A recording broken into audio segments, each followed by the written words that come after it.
Malegaon blast मामले में साध्वी प्रज्ञा समेत 6 आरोपियों को क्लीन चिट दे दी गई है। एनआईए की तरफ से दाखिल की गई दूसरी सप्लीमेंट्री चार्जशीट में इनका नाम नहीं है। वहीं कर्नल पुरोहित से भी मकोका हटा दिया गया है। एनआईए की ओर से दायर की गई चार्जशीट में साध्वी प्रज्ञा समेत 6 आरोपियों को क्लीन चिट दी गई है। कर्नल पुरोहित के खिलाफ लगी मकोका की धाराएं भी हटा ली गई हैं। चार्जशीट के मुताबिक साध्वी प्रज्ञा के खिलाफ मामले में कोई ठोस सबूत नहीं मिले। वहीं एनआईए ने अपनी चार्जशीट में हेमंत करकरे की जांच पर भी सवाल उठाए हैं। जो भी तफ्तीश हुई है एविडेंस के बेस पे हुई है। हमारी इन्वेस्टिगेशन में जो एविडेंस आपके साथ जिसका रोल आया हमने वही आगे किया है। अब बीजेपी ने साध्वी को आरोपी बनाए जाने वालों के खिलाफ कार्रवाई की मांग की है। लोग जो कि राजनीति से जुड़े हुए हैं, उन्होंने देश के अहित में रहकर इन सब चीजों पर भी साजिश की। प्रज्ञा सिंह ठाकुर के साथ दुष्व्यवहार किया है, उनके खिलाफ कार्रवाई। साल 2008 में मालेगांव में हुए 2 बम धमाकों में 7 लोगों की मौत हो गई थी। महाराष्ट्र एटीएस ने इस मामले में 14 लोगों को आरोपी बनाया था। हरियाणा में जाट आंदोलन के दौरान हुई हिंसा पर जांच कमेटी ने अपनी रिपोर्ट हरियाणा सरकार को सौंप दी है और इस रिपोर्ट में 90 अफसरों की भूमिका पर सवाल उठाए गए हैं। यूपी के पूर्व डीजीपी प्रकाश सिंह कमेटी ने हरियाणा सरकार को सौंपी अपनी रिपोर्ट में लिखा है कि करीब 90 अफसरों ने जानबूझकर गलती की और कई आईएएस और आईपीएस लापरवाह रहे। साथ में ही ये भी कहा गया है कि लापरवाह अफसरों की पहचान भी हो गई है और इन पर हरियाणा सरकार को कार्रवाई करनी चाहिए। जाहिर है इसमें कोई संदेह नहीं कि कई जगह हमें अधिकारियों की भूमिका में संदेह हुआ। ये बात वहाँ के लोगों से ही हमको सुनाई पड़ी कि साहब इन लोगों ने कुछ नहीं किया। कमेटी ने 71 दिनों की अपनी जांच में 450 पन्नों की रिपोर्ट तैयार की है। हालांकि प्रकाश सिंह ने साफ किया कि नेताओं की भूमिका पर उनकी कमेटी ने जांच नहीं की। ये चार्टर में पॉलिटिकल शब्द कहीं नहीं था। हमको केवल प्रशासनिक और पुलिस अधिकारियों की भूमिका की छानबीन करनी थी। वहीं हरियाणा के मुख्यमंत्री ने रिपोर्ट के बाद कड़ी कार्रवाई का आश्वासन दिया है। देखिए अभी रिपोर्ट आई है, इस रिपोर्ट का अध्ययन हम करेंगे और रिपोर्ट अध्ययन करने के बाद जो भी रिपोर्ट के अंदर रिकमेंडेशन की गई होंगी उनको पालन करेंगे। रिपोर्ट में जहां कुछ अफसरों के खिलाफ कार्रवाई करने की सिफारिश की गई है, वहीं कुछ अफसरों की चुस्त प्रशासनिक व्यवस्था को लेकर उन्हें पुरस्कृत करने की सिफारिश भी की गई है। सुप्रीम कोर्ट ने आपराधिक मानहानि कानून को चुनौती देने वाली याचिकाओं को खारिज करते हुए इस कानून के तहत दोषी के सजा के प्रावधान को बरकरार रखा है। सुप्रीम कोर्ट के इस फैसले से अरविंद केजरीवाल, राहुल गांधी और सुब्रमण्यम स्वामी को बड़ा झटका लगा है।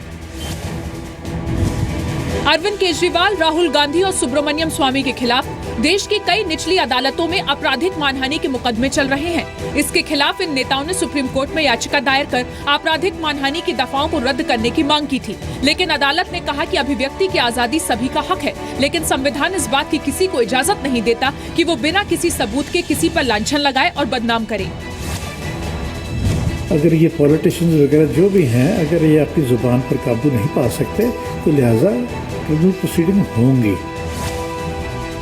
सुप्रीम कोर्ट के इस फैसले का मतलब ये है कि अरविंद केजरीवाल, राहुल गांधी और अन्य नेताओं पर निचली अदालत में मानहानि के मुकदमे चलते रहेंगे। कोयला घोटाला मामले में आरोपी कांग्रेस नेता नवीन जिंदल की मुश्किलें और बढ़ गई हैं। जेएसपीएल के पूर्व सीए सुरेश सिंघल ने सरकारी गवाह बनने की मांग करते हुए कहा है कि उनके पास आरोपियों के दोष साबित करने के लिए सबूत हैं जो वो सीबीआई को देना चाहते हैं। अमरकोंडा मुर्गा दंगल कोल ब्लॉक मामले में आरोपी नवीन जिंदल की मुश्किलें और बढ़ गई हैं। वायदा माफ सरकारी गवाह बनने की अर्जी देने वाले आरोपी सुरेश सिंघल ने आज सीबीआई की विशेष अदालत को बताया कि उसके पास काफी अहम दस्तावेज हैं जो आरोपियों का दोष साबित कर देगा। वहीं सीबीआई ने भी कोर्ट से कहा कि वो सुरेश सिंघल से और पूछताछ करना चाहती है, जिसमें काफी बातों का खुलासा होगा और वो सिंघल से अहम दस्तावेज हासिल करना चाहती है। ऐसे में उसे सिंघल से पूछताछ की इजाजत दी जाए।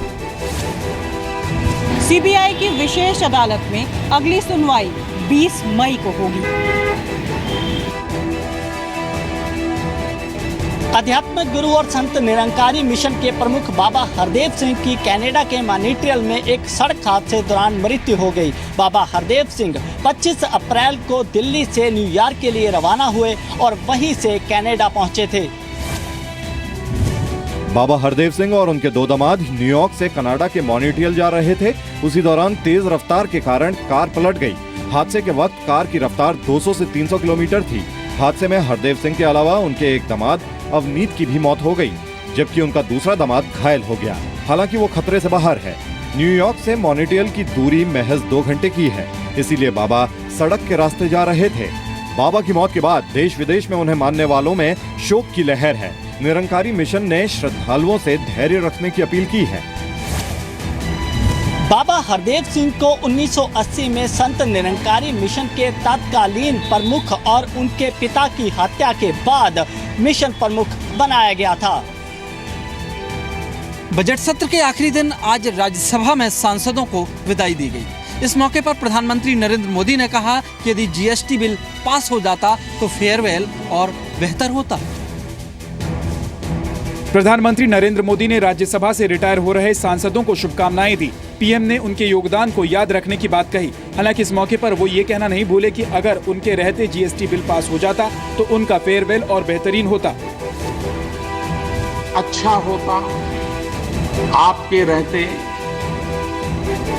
आपकी मौजूदगी में राज्य आपके प्रति हमेशा हमेशा गर्व अनुभव करता। एक जीएसटी। पीएम ने कहा कि रिटायर हो रहे सदस्यों को 2 सरकारों के साथ काम करने का मौका मिला और उनका योगदान अहम रहा। बहुत बहुत शुभकामनाएं देता हूं और आपके सहयोग के लिए सरकार की तरफ से मैं आपका बहुत बहुत आभार व्यक्त करता हूं। तो वहीं कांग्रेस की तरफ से आनंद शर्मा ने कहा कि सांसदों को एक दूसरे को समझने की जरूरत है। जो काम पूरे नहीं हुए उसको पूरा होते देखेंगे और जो नए सदस्य आएंगे वो सब लोग मिलके जो निरंतर एक काम देश में होता रहा है उसको सब लोग करेंगे। राज्यसभा के 53 सदस्यों का कार्यकाल अगले सत्र के पहले ही पूरा हो रहा है। इसमें सरकार के 5 मंत्री वेंकैया नायडू, पीयूष गोयल, निर्मला सीतारमण, मुख्तार अब्बास नकवी और वाईएस चौधरी शामिल हैं। गया रोड रेज मामले में फरार जेडीयू एमएलसी मनोरमा देवी की गिरफ्तारी अब पुलिस इश्तेहार छपवाकर करेगी। साथ ही उनकी संपत्ति भी जब्त करने की तैयारी है। वहीं मनोरमा देवी ने अग्रिम जमानत की अर्जी दी है। बिहार के गया में आदित्य मर्डर केस में अब तक फरार आरोपी रॉकी की मां और जेडीयू की एमएलसी मनोरमा देवी को गिरफ्तार करने के लिए बिहार पुलिस ने नया तरीका अपनाया है। पुलिस अब मनोरमा के इश्तेहार छपवाकर उनकी तलाश करेगी। कोर्ट से पुलिस को इसकी इजाजत मिल चुकी है। वहीं पुलिस इसके आगे की रणनीति भी बना चुकी है। पुलिस ने मनोरमा देवी की संपत्ति कुर्क करने की तैयारी भी कर ली है। हालांकि मनोरमा ने अग्रिम जमानत की अर्जी दी है, जिस पर 16 मई को कोर्ट सुनवाई करेगा। 2 दिन पहले मनोरमा देवी के घर से पुलिस ने शराब की बोतलें बरामद की थी और उनके घर को सील कर दिया था। सूखे और आपदा पर सुप्रीम कोर्ट ने केंद्र सरकार को कड़ी फटकार लगाई है। कोर्ट ने कहा है कि राहत कार्य के लिए सरकार फंड की कमी की आड़ नहीं ले सकती। साथ ही कोर्ट ने फसलों के लिए मुआवजा जल्द जारी करने के निर्देश भी दिए हैं।